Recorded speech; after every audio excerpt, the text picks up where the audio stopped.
Assalamualaikum warahmatullahi wabarakatuh. Kembali lagi di praktikum sistem temu balik informasi.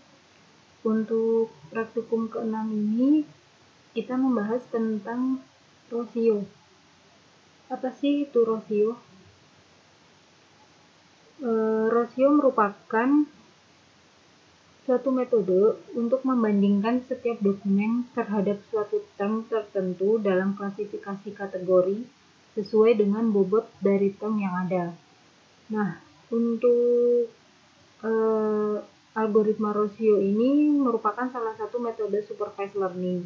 Jadi, metode yang digunakan untuk melakukan klasifikasi data. Untuk perhitungannya sendiri, rasio itu penggabungan antara TF-IDF dan quotient similarity. Untuk lebih jelasnya, langsung ke contoh soalnya. Nah, di sini ada 3 dokumen dan 1 query.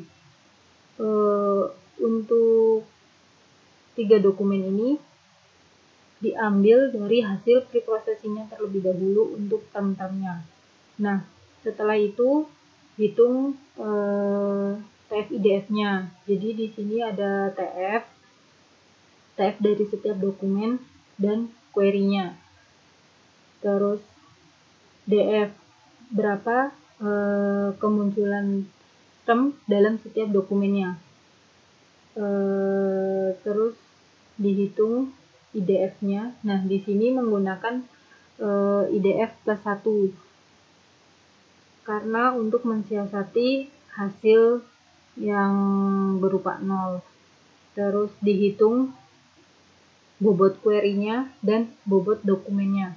Setelah dihitung TF-IDF-nya, langsung ke proses quotient similarity-nya. Nah, di sini itu ada menghitung bobot dokumen dikali bobot query.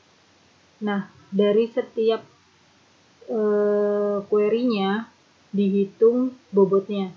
Nah, di sini contohnya ada bobot di dokumen 1 itu ada 1,477 dikali dengan query-nya. Nah, query-nya juga 1,477. Terus hasilnya 2,182. Untuk term query juga yang lainnya juga dihitung seperti itu. Untuk dokumen-dokumen lainnya juga seperti itu. Nah, untuk menghitung panjang vektornya, panjang vektor dari dokumen 1, dokumen 2, dokumen 3, dan query itu diambil dari setelah perhitungan bobot dokumen dikali bobot query. Nah, dokumen 1 itu ada 2,182 dipangkatkan jadi 4,761. Nah, untuk query-nya sendiri ini diambil dari bobot query yang tadi TF-IDF. Kan ada query-nya itu ada. Nah, misalkan nih di sini model 1. Maka di sini juga karena 1 dipangkatkan tetap hasilnya 1.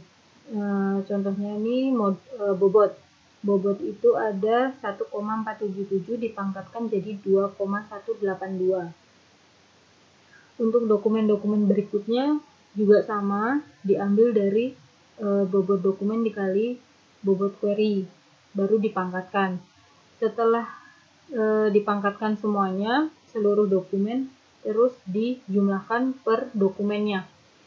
Setelah dijumlahkan, lalu diakar.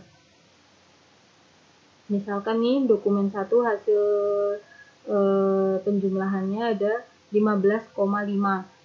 Terus dipangkatkan diakar jadi 3,937.